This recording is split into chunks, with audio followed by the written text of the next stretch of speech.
বৈরী আবহাওয়ার কারণে দীর্ঘ বিরতির মধ্যেও ম্যাচে দাপট ধরে রাখে ফ্রান্স। ফিলাডেলফিয়ার আই গ্রুপের ম্যাচটি শুরু হয়েছিল স্থানীয় সময় বিকাল ৫টায়। তবে প্রথমার্ধের পর বজ্রঝড় ও ভারী বৃষ্টির কারণে ২ ঘন্টারও বেশি সময় খেলা বন্ধ থাকে। বাংলাদেশ সময় সোমবার রাত ৩টায় শুরু হওয়া ম্যাচ শেষ হয় মঙ্গলবার সকাল প্রায় ৭টায়। ম্যাচের শুরু থেকে আক্রমণাত্মক ছিল ফ্রান্স। ১৪ মিনিটে মাইকেল ওলিসের পাস থেকে বক্সের বাইরে থেকে দারুণ এক শটে দলকে এগিয়ে নেন কিলিয়ান এমবাপ্পে। প্রথমার্ধে ইরাকের উপর চাপ থাকলেও বড় সুযোগ তৈরি করতে পারেনি ফ্রান্স। বৃষ্টি শুরু হলে বদলে যায় ম্যাচের পরিস্থিতি। বিরতির পর পুনরায় শুরু হওয়া ম্যাচে দ্রুত ব্যবধান বাড়ায় ফ্রান্স। ৫৪ মিনিটে প্রতিপক্ষের ভুলকে কাজে লাগিয়ে নিজের দ্বিতীয় গোল করেন এমবাপ্পে। আমি ভরসা রাখি হিরোর স্মার্ট ওয়াটার পিউরিফায়ারে।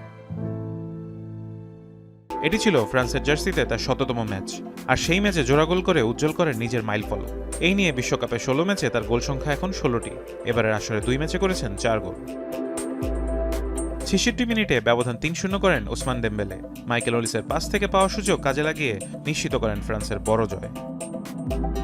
এই জয়ে ২ ম্যাচে ৬ পয়েন্ট নিয়ে গ্রুপের শীর্ষে অবস্থান করছে ফ্রান্স, আর ০ পয়েন্ট নিয়ে টেবিলে তলানিতে ইরাক। বৃষ্টি বাধা দীর্ঘ ম্যাচেও শেষ হাসি হাসল ফরাসিরা, আর এমবাপ্পের ১০০তম ম্যাচ হয়ে থাকলো রেকর্ডার জয়ের অনন্য এক রাত। ফারহান ইহসান, এখন।